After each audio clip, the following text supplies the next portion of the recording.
Assalamualaikum Bapak. Waalaikumsalam. Perkenalkan Ibu, saya perawat Fikri Haruta. Apa ada yang bisa saya bantu? Iya ada Pak. Saya datang ke sini untuk konseling KB terhadap Bapak. Oh, Ibu mau konseling KB ya? Iya. Baik, kalau seperti itu saya akan menyiapkan dulu medianya untuk melakukan konseling KB ya Bu ya. Iya. Nah Ibu, di sini ada leaflet untuk melakukan nanti saya akan menjelaskan tentang apa itu KB.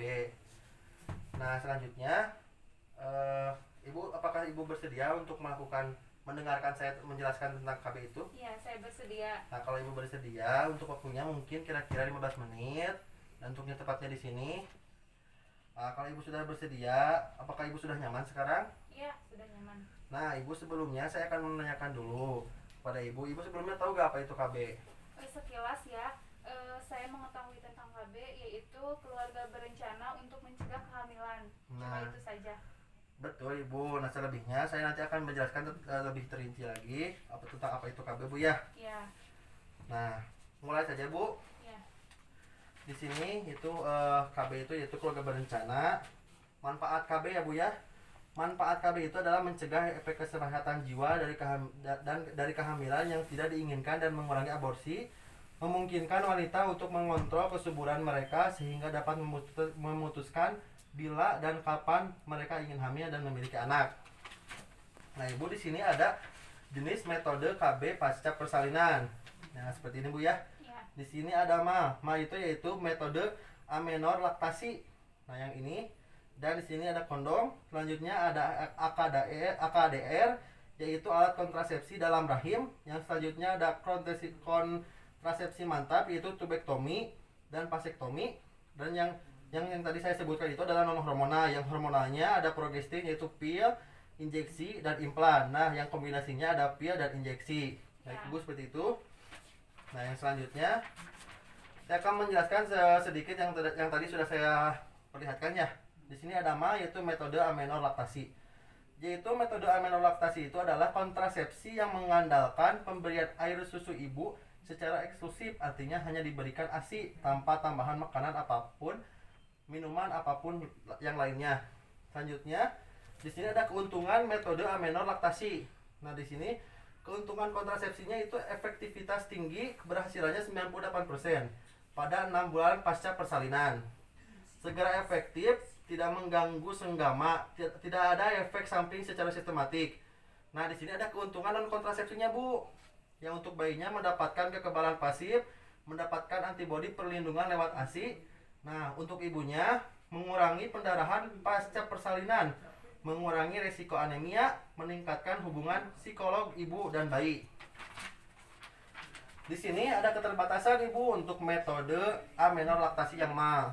Keterbatasannya yang pertama, perlu persiapan sejak perawatan kehamilan agar segera menyusui dalam 30 menit pasca persalinan. Mungkin sulit dilaksanakan karena kondisi sosial.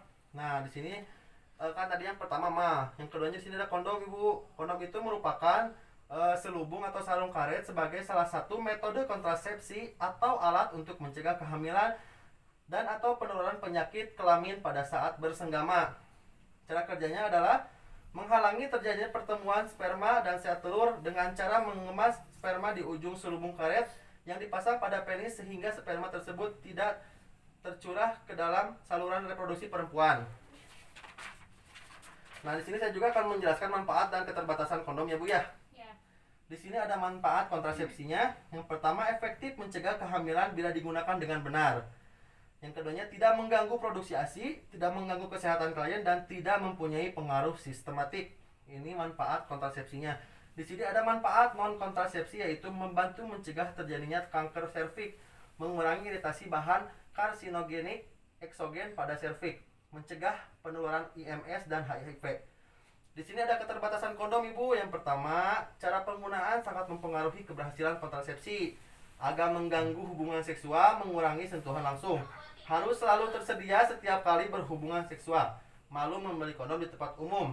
Nah, Ibu, selanjutnya di sini ada alat kontrasepsi dalam lahir AKDR, yaitu yang dipasang dalam rahim dengan menjepit kedua saluran yang menghasilkan indung telur sehingga tidak terjadi pembuahan, terdiri dari bahan plastik polietilena, ada yang dililit oleh tembaga dan ada yang tidak.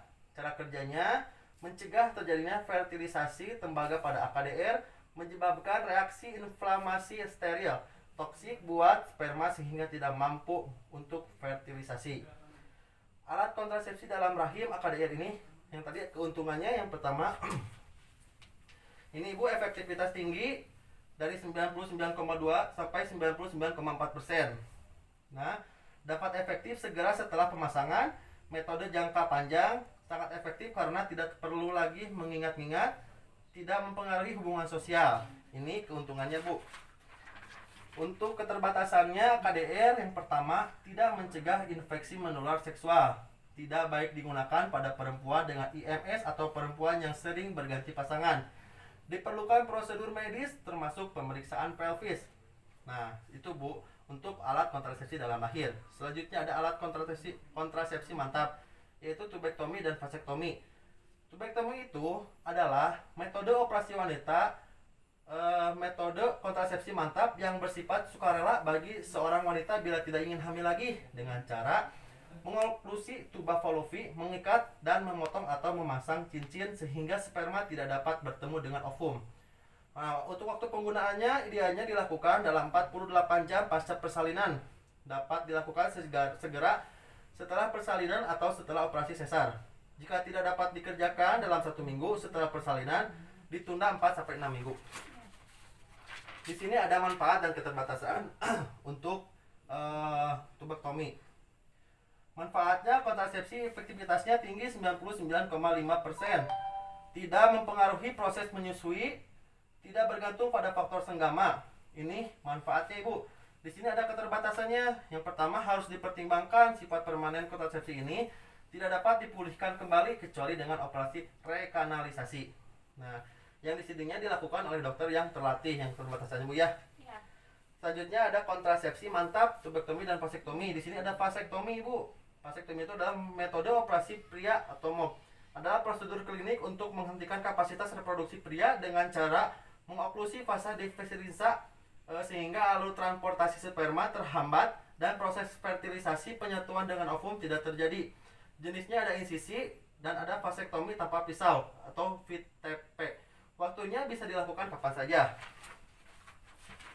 Untuk keuntungan dan keterbatasan vasektomi, di sini ada keuntungannya, efektivitasnya tinggi 99,6 sampai 99,8%. Sangat aman, tidak ditemukan efek samping jangka panjang. Untuk keterbatasannya, tidak efektif segera.